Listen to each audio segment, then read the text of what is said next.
Hey y'all, it's Bianca. Welcome back to my YouTube channel. You already know. I need like an introduction song. I feel like I need a song. I need something. Like I need a jingle. I need to come up with a channel, intro song. But yeah, so you can tell by the title of the video, we're talking lupus again today, and we're talking about the quote-unquote lupus diet. Dun, dun, dun. So there is no doctor approved lupus diet per se, but there are a lot of nutritionists out there, there are a lot of dietitians and holistic healers out there that have recommended a lot of changes to your diet when it comes to autoimmune diseases. And there are a lot of benefits when you do change your diet. If you have an autoimmune disease, you'll see changes in fatigue, you'll have more energy, your swelling will go down, inflammation in your joints and all that type of stuff will really diminish almost totally, depending on just how and where your body is with your disease and everything like that. So these are tips that I have tried myself, so I'm speaking from my personal experience. You definitely, of course, you're already under the care of a doctor. If you do say, hey, I do want to try some of this, let your doctor know and say, hey, I am gonna try some of these naturalistic tips, these natural home remedies. And nothing is going to, I would say this, none of these I think are going to send your body to the hospital. Like, it's not like, oh, you know what, drink this gallon of bleach. Like, no. Or you know what, gargle with baking soda. No, all this is very natural and just more so living a healthier lifestyle, or making more positive choices or eating clean. So let's just get into it. So overall, the change that I made in my diet was cutting out a lot of processed foods. So that's a lot of boxed items, prepackaged items, things that can sit on your shelf for months, okay? Things that you'll find in your grandparents' basement that will last for months, like there's a tornado gonna come or a bomb is about to drop and you're not gonna be able to get to a supermarket. Those type of items, because they can stay on the shelf a lot longer, that means there are probably some preservatives in there that will keep them, right? Sometimes it may even be not even preservatives or chemicals. There may be lots of salt. That's what is in a lot of canned goods. So just think, hey, if it's in a box or in a can, it's not fresh. So I want to stay away from it. So the first thing I'm going to talk about are the vitamins and I would say the cocktail of vitamins that I started to incorporate. The first vitamin that I incorporated in a part of my vitamin cocktail was the B complex. B12 helps boost your energy. For many of us, we're experiencing extreme fatigue. I would take this in the morning. Now there are some vitamins you can take at night, but this is not a vitamin that I would take in the evening. I would take this in the morning because it's gonna give you that boost of energy. Biotin, vitamin number 2, biotin. We're gonna experience hair loss, whether it is from the prednisone or whether it is an actual symptom that you're experiencing. Hair loss is something that a lot of lupus warriors are experiencing. So biotin is gonna help, strengthen your nails, your lashes, your brows, your hair on your head, and it's just gonna help keep the hair that you have and help you grow your edges back, because y'all, my edges were gone after that prednisone, okay? Vitamin number 3, vitamin C. This is going to help you absorb iron, and that's another vitamin that I was taking and am taking. I'm also anemic, so this of course is something that will help you with your anemic symptoms and being cold all the time. It's that iron that's going to help combat that, and to help you absorb the iron you need that vitamin C. And also when it comes to fall and the winter time and the flu's going around and all this stuff is going around, our immune system is not like everybody else. Stay away from me with that cough. Cover your mouth, wash your hands, where's the hand sanitizer, where are the wet ones, I don't want a bum bump, stay away. So that combo is going to help you throughout the year overall. 2 more vitamins. I don't know, I think we're at 4. Okay, 2 more. So the 5th one, vitamin number 5, vitamin D. A lot of us are staying out of the sun. It is something that, with the type of medications that we have, we're staying out of the sun because it has adverse effects. Also, during the summertime, we easily get more fatigued than other people, and the sun is extremely draining.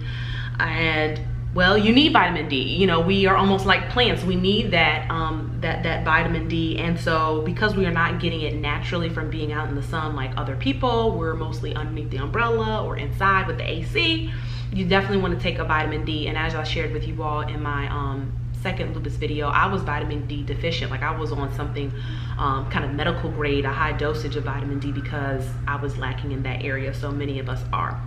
And the sixth and final vitamin, fish oil. Omega, for you all that are asking, I'm looking down at my notes, okay. Fish oil, omega-3s help with inflammation. So the fish oil, there's two different kinds. There's one that will have you burping throughout the day. Try to stay away from that one. There's like a little hold on, let me get it. Okay. All right. So this is from Nature Made. There will be like a little, I don't know if you can see this is in focus. Okay, so there'll be a little sticker on the vitamin bottle that says like, you know, won't burp or anti-burp or something like that. Get that one, because if you don't get that one, you will be burping throughout the entire day, and it's really annoying. And yeah, so that's my recommendation. And also you may be saying like, wow, that's a lot of vitamins, Bianca, oh my goodness, like on top of my medication. I mean, now I'm taking this. Well, think about this.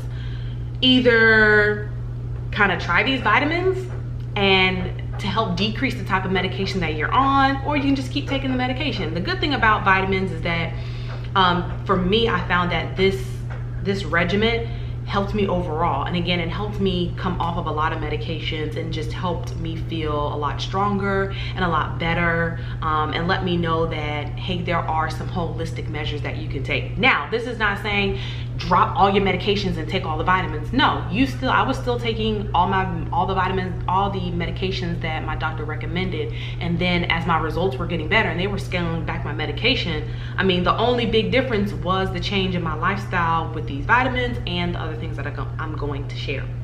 All right, so number one, vitamins. All right, moving on to the next lifestyle lupus diet tips. With all these vitamins and of course all the medications that you're probably on, stay hydrated. Stay hydrated. Stay hydrated.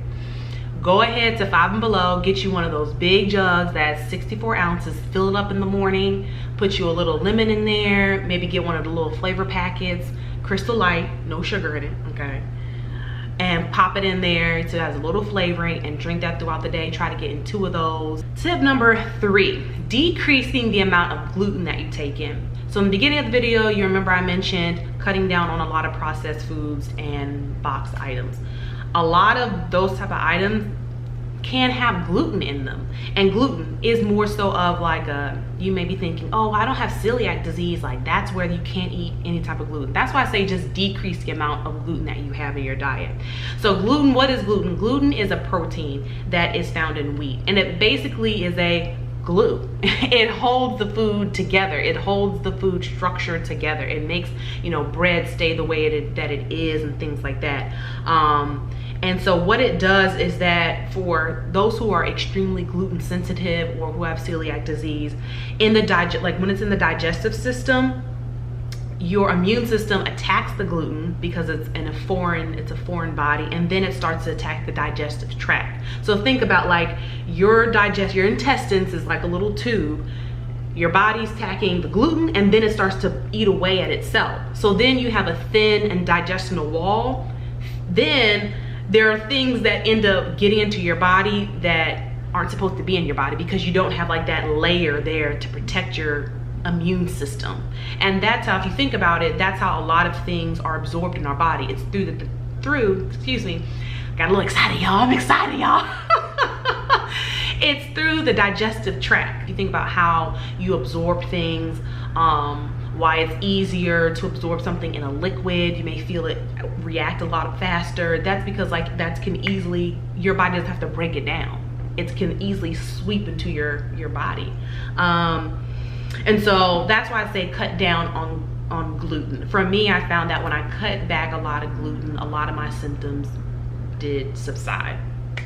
Now, that's not saying that, okay, y'all going to Olive Garden for the lunch special and you want to get the tour of Italy.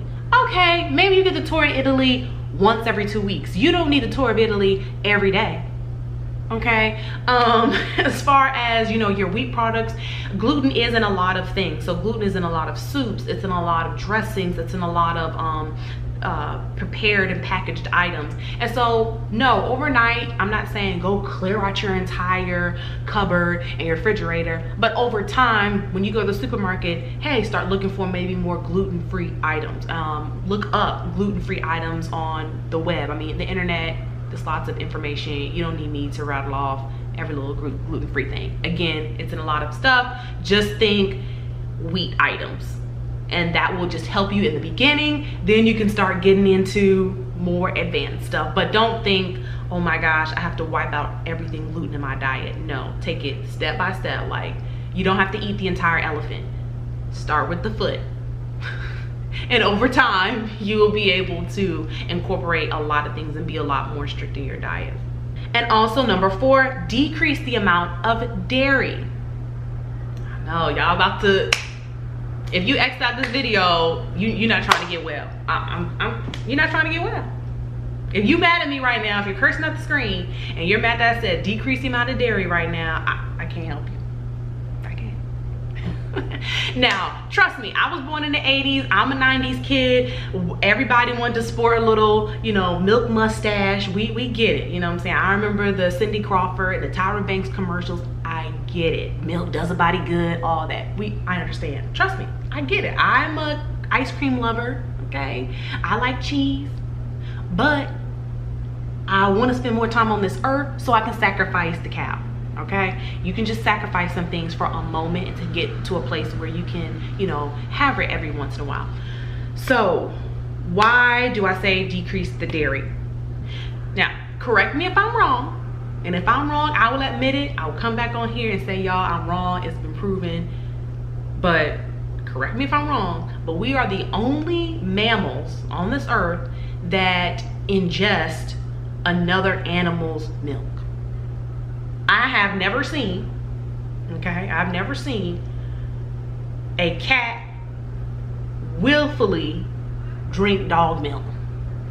I just never seen it. I've never seen, you know what, a giraffe go up to an elephant and say, we gonna need this milk. Never seen it. Now, have there been rare cases where, oh, there was a cat and there was a mom and then but that's through human intervention that milk was given. But after infancy, an adult cat is not going around looking for a glass of milk. An adult dog is not going around saying, hey, let me find a mommy dog to give me some milk. We're the only people who, after infancy, take in milk. Now, yes, the cheese is good. I like a slice of pizza every once in a while, yes. Yes, I will have ice cream every once in a while. But I have decreased the amount of dairy because I have seen a huge difference in a lot of my symptoms.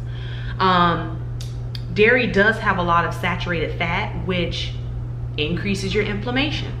And that for us is key. You know, we're walking around with, you know, achy joints, swollen feet, sometimes puffy eyes and puffy face. Like, this can help decrease the amount of inflammation that you are experiencing. And I've seen it, I've experienced it. I mean, you all heard my story. I could not even button up a shirt. I couldn't even tie my shoe. I couldn't walk downstairs.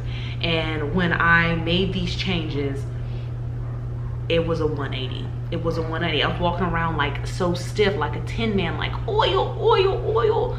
And you all, I mean, if you have lupus, you have probably experienced this. And again, it's a hard thing to slowly cut out, because if you think about it, our culture and our world revolves around food. Sunday, what y'all doing after church? Oh, we about to go to Golden Corral. Okay, all right, Wednesday, you know, what we gonna do for ladies night? Oh, let's go to happy hour. Yeah, girl, yeah. What do you know, family reunion, we about to go to the cookout. A lot of our activities and a lot of our social engagement is around food. So now it's a potluck at work and you gotta look, and the only thing you can eat is from the veggie tray. I mean, it's somewhat isolating. I get that, but think about, it's even more isolating when you're laid up in the hospital. It's even more isolating when you can't go outside. So to make these small changes, it wasn't something that I just was able to do overnight. Again, I took it bit by bit. First, I stopped buying cow's milk. There's almond milk, there's coconut milk, there's soy milk. For me, I like, I'll do coconut or almond milk, and I get the vanilla kind. I get that. It can also be pretty tough because you have a family. Maybe you are not the person that is going to the supermarket, but I think if you share, hey, let me try this holistic measure to make my life better, when it comes to life or death, I'm pretty sure family members can be open and accepting of trying something new. And it's not like you have to totally change everyone else's diet. No, you have a couple of items that are yours that, hey, you know what, instead of the pasta, maybe we go for a rice pasta. And there are just so many different alternatives that are out there that everyone can enjoy. Again, if you're the only person in your house who has to make these changes. And maybe, you know what, hey, you say, hey family, can we try this for a good 90 days? And we all, you know, support you and get on the bandwagon with you, so that it's a little bit easier to try some of these new things. The final tip that I consider part of the new lupus diet that I've tried, the fifth and final one, sticking to fish and seafood only. I felt some of y'all yell at me. I felt that. I know some of y'all, I heard the glass break, I heard the shatter, I heard y'all say, nah girl, I can't do it, I can't do it. I heard you. Okay, maybe you're cooking bacon right now, maybe you're making turkey burgers right now, maybe you're saying this chicken is way too good, sis, I can't cut it out. I know you're probably saying, but what about my protein? Sis, there's so many other ways to get protein into your diet. For example, in beans. Beans are a great way to supplement your protein. Also, think about this. Let me pose this question to you. Correct me if I'm wrong, but gorillas are one of the largest animals in the jungle, right? Y'all done seen Planet of the Apes? Were they eating meat? No. Your protein will be just fine. They're one of the strongest animals. You will be okay. You will be okay.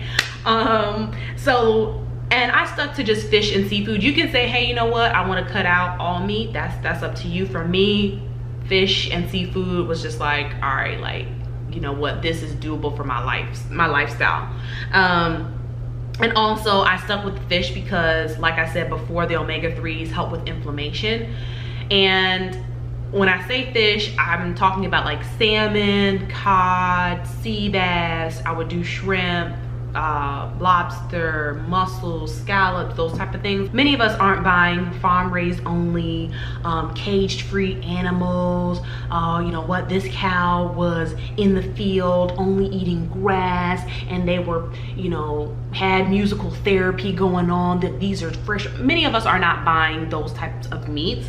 And so a lot of the meats that we're finding in our grocery store, cows were eating corn. Cows are not supposed to eat corn. They're supposed to eat grass.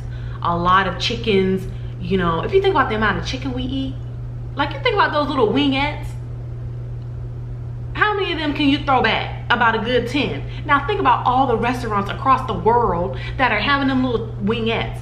So, that's not right. Something is, now I enjoy me a hot wing every once in a while. I like my little lemon pepper wings from Wingstop.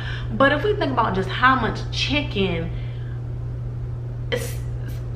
something is off. Something really has to be off. Like the chickens are not walking around in the field how you saw when you were a kid on a cartoon. They're not just, okay, the little mom comes out with her apron and scatters the corn across the field and the chickens go run to get it. No, they're in cages. Like you will be driving down 64 or Route 95 and see the big cages of chickens smashed down, fat. I mean, we think about that.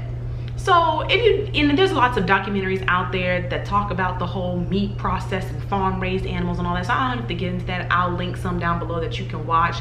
Have I cut chicken wings and some steak out of my diet completely? No, but I don't eat it as much as I did before. And even when I was in a place where my lupus was flaring and I wanted to get it under control quickly, I did these things and I didn't eat that at all, like for about a good a year and a half, almost 2 years straight.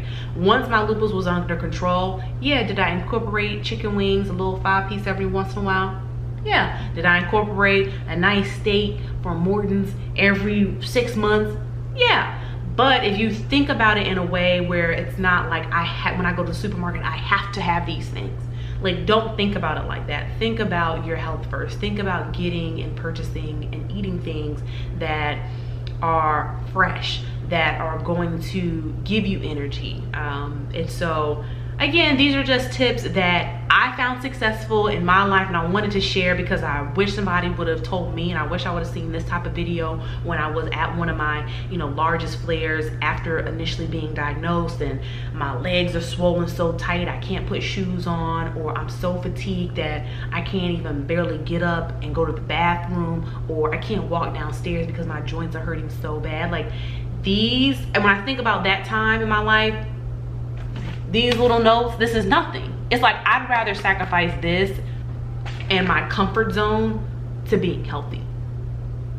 And so again, try this, incorporate it over time. Let me know your thoughts. What have you done on a holistic journey to get your lupus under control? I hope this helps. Again, those tips, let's go over it one more time. The teacher in me is still there. Let's see if you remember. Our vitamins, cocktail of vitamins. Staying hydrated, 64 ounces, no less. Decreasing your gluten. I'm nice now. I didn't say cut gluten. I just said decreasing your gluten, decreasing your dairy, and decreasing your meats. I would say stick to fish and seafood, but if you're like, hey Bianca, you know what, I have kids, or you know what, I'm living with somebody and I have a spouse, and it involves kind of changing and forcing them to change too, just slow it down, just do it over time. And I know summertime is here and you're trying to go to the barbecue and you want a hamburger, hot dog. Don't touch that. Don't touch that. That's swine now. Lips of swine will never touch mine. All right, so I hope y'all have fun. I had fun filming this. Make sure you subscribe. Also hit the notification bell. I haven't been saying that, but hopefully you have hit the notification bell so that you know when there's a next upload. Yeah, so again, I'm Bianca. Follow me on Instagram at the official Bianca Media, MEDIA. It's in the link below, and you already know. No, again, I need to find a jingle. Help me find a jingle. Like maybe you can make up something. Maybe it's like BIANCA. No, I don't know. All right, talk to you later. Bye.